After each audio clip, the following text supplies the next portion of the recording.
Un témoin de Jéhovah argumente que la Bible enseigne que Jésus a été créé par Dieu le Père. Il cite Proverbe chapitre 8, où il est écrit que la sagesse a été créée. Et il fait le lien avec le Nouveau Testament, où il est enseigné que Jésus est la sagesse de Dieu. Nous lisons dans 1 Corinthiens chapitre 1 verset 30. Or, c'est par lui que vous êtes en Jésus-Christ, lequel, de par Dieu, a été fait pour nous sagesse, justice et sanctification et rédemption. Et aussi Colossiens 2 verset 3.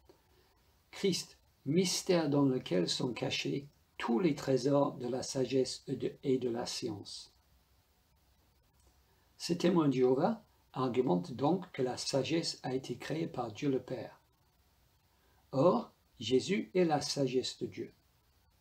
Donc, Jésus a été créé par Dieu le Père. Donc, Jésus n'est pas éternel et donc Jésus n'est pas Dieu. Voici son commentaire. Lorsqu'on parle de Yahvé dans la Bible, on utilise toujours le terme Père éternel. Alors qu'au seul endroit où Jésus est appelé Père éternel, le terme éternel est orthographié différemment que lorsqu'il s'adresse directement à Yahvé, et cela s'explique par le fait que si l'on met une majuscule à éternel lorsqu'on parle de Dieu, c'est toujours pour souligner le fait que son éternité est sans égale et qu'il n'a ni commencement ni fin, contrairement au Christ qui lui a eu un commencement. Proverbe 8, versets 22 à 31, mais n'a pas et n'aura jamais de fin. Cette pensée est résumée aussi dans l'écrit apocryphe de Siracide 24, 9. Voici le passage de Proverbe qu'il cite, je le lis dans la version seconde. L'Éternel m'a créé, la première de ses œuvres, avant ses œuvres les plus anciennes. J'ai été établi depuis l'éternité, dès le commencement avant l'origine de la terre. Je fus enfanté quand il n'y avait point d'abîme, point de source chargée d'eau. Avant que les montagnes soient affermies, avant que les collines existent, je fus enfanté. Il n'avait encore fait ni la terre, ni les campagnes, ni le premier atome de la poussière du monde. Lorsqu'il déposa les cieux, j'étais là. Lorsqu'il traça un cercle à la surface de l'abîme. Lorsqu'il fixa les nuages en haut, et que les sources de l'abîme jaillirent avec force. Lorsqu'il donna une limite à la mer, pour que les eaux n'en franchissent pas les bords. Lorsqu'il posa les fondements de la terre. J'étais à l'œuvre auprès de lui.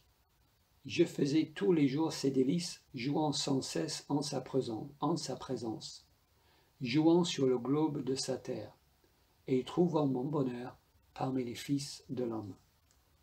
Voici le même passage dans la version second 21. L'Éternel me possédait au commencement de son activité, avant ses œuvres les plus anciennes. J'ai été établi depuis l'éternité, dès le début, avant même que la terre existe. J'étais mis au monde quand il n'y avait pas de mer, pas de source chargée d'eau, avant que les montagnes ne soient formées, avant que les collines n'existent, j'ai été mis au monde. Il n'avait encore fait ni la terre, ni les campagnes, ni le premier grain de poussière du monde. Lorsqu'il a déposé le ciel, j'étais là.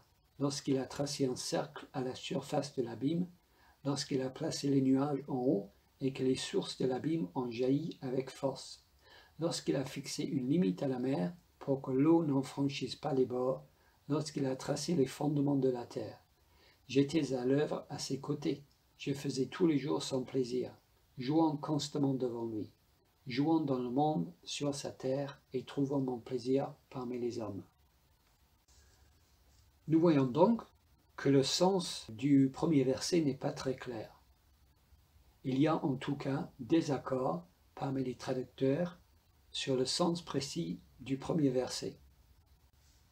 Les traducteurs de la version seconde traduisent le premier verset « L'Éternel m'a créé », la première, et les traducteurs de second 21 traduisent le verset « L'Éternel me possédait au commencement ». avec une petite indication que ceci peut être aussi traduit par au commencement ou comme commencement. Nous voyons donc qu'il y a des accords parmi les traducteurs sur le sens précis de ce verset. Voici ma réponse à son commentaire. Lorsqu'on parle de Yahvé dans la Bible, on utilise toujours le terme Père éternel. Qui et le on utilise toujours Père éternel pour parler de Yahvé, pas les auteurs du Nouveau Testament. Cette pensée est résumée dans l'écrit apocryphe de Siracide 24.9. Les livres apocryphes n'ont aucune valeur pour moi. Contrairement au Christ qui lui a eu un commencement, Proverbe 8, 22 à 31. Ça dépend des versions. Certaines versions disent « L'Éternel me possédait au commencement ». Effectivement, c'est la version second 21. Le passage dans Proverbe est trop obscur pour bâtir toute une doctrine dessus. Premièrement, ce passage parle de la sagesse et pas du Christ. Deuxièmement, il y a d'autres passages dans la Bible, plus clairs, qui enseignent que le Fils n'a pas commencé. Mais imaginons que vous ayez raison. La sagesse est Jésus, et la sagesse n'est pas éternelle comme Yahvé est éternel. Il s'ensuit donc logiquement qu'il y avait un moment où Yahvé existait et que la sagesse n'existait pas encore. Donc Yahvé existait sans la sagesse. Voulez-vous vraiment affirmer cette idée? L'idée biblique est que le Fils était avec Dieu au commencement, Dieu le Père. Le commencement, c'est le début de tout.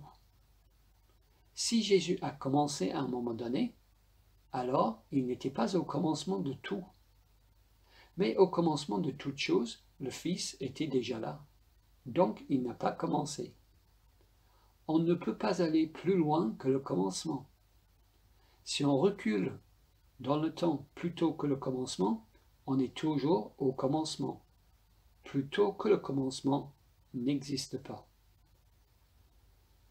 En effet, admettons que disciple du Christ, ce témoin de Jéhovah, a raison d'argumenter que ce passage dans Proverbe 8 enseigne que la sagesse a eu un commencement et que Jésus est la sagesse de Dieu et donc que Jésus a eu un commencement.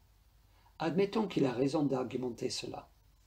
Alors, cela signifie logiquement qu'avant l'existence de Jésus, Dieu existait depuis toute éternité sans sa sagesse. Sans sa sagesse, car Jésus est la sagesse de Dieu.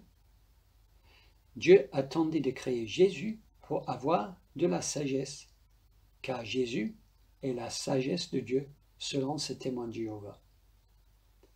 Et puisque nous croyons que Dieu est d'une sagesse infinie, selon ce raisonnement, c'est donc Jésus, cette créature, qui apporte à Dieu le Père sa sagesse infinie. Non. Si Jésus est la sagesse de Dieu, ce que je crois, alors Jésus doit être infini et sans commencement, car justement, Dieu est infiniment sage depuis toujours. Dieu est infiniment sage depuis toujours.